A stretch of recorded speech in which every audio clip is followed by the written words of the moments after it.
I'm a bit of a perfectionist, say some people proudly. We all know what perfectionism is. Perfectionism is when people strive to get the things done perfectly. So perfectionism is good, right? Who would want to make mistakes? Who would want to fail? So I would like to know how many of you think that perfectionism is a good personal trait. Could you please raise your hands?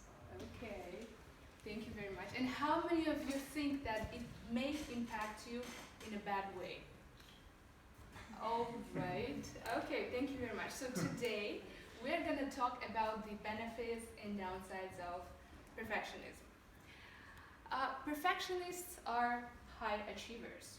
They set really high goals and they work really hard to get them. Their perfectionistic strivings motivate them and they always try to do better, to become better. Steve Jobs' passion for perfectionism led to high innovations in several industries.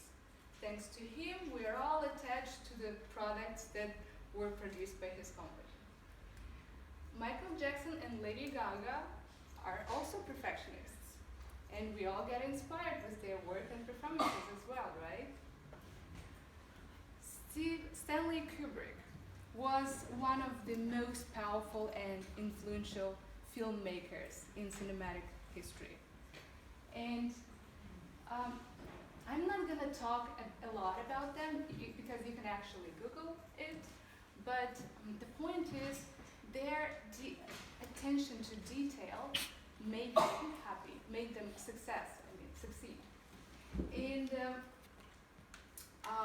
that sounds really good, yes? They set a goal and they try to achieve it. But there are some downsides, of course.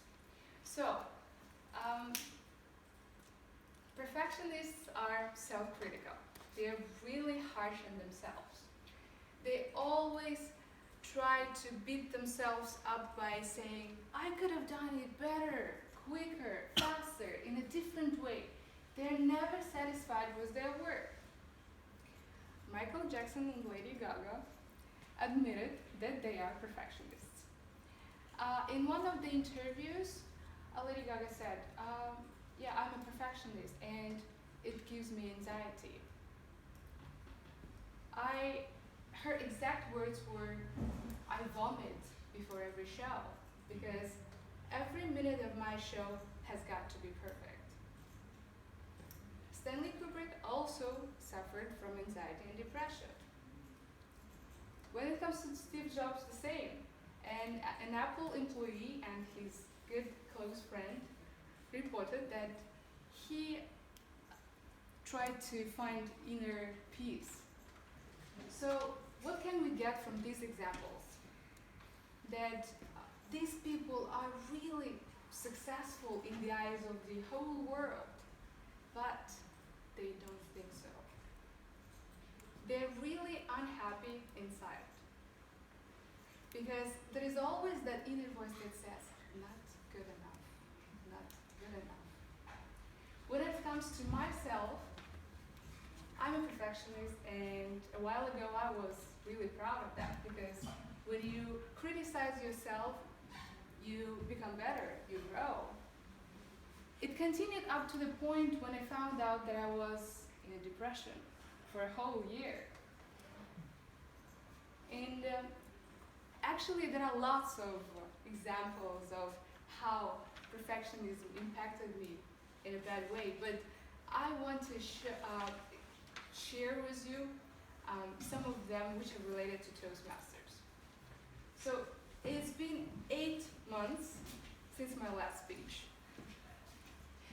I've attempted several times to deliver a speech, but once I feel that something may go wrong, I drop it.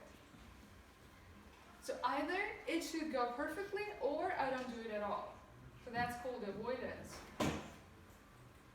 And consequently, I can't take compliments. Once I won the Best Speaker Award.